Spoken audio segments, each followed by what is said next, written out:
Hello everybody and welcome. In this video I'm going to show you how to perform soft reset on your headphones STEELSERIES Arctis 3.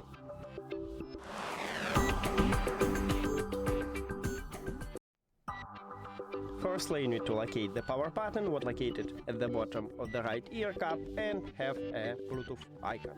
Also, make sure that your headphones is turned on, and then we can perform the soft reset. Firstly, you need to press and hold this power button until the LED light stops glowing. So, press and hold. And here we go. And now your headphones are disconnected from your phone and we need to turn on it. So press and hold this power button again until the LED light stops.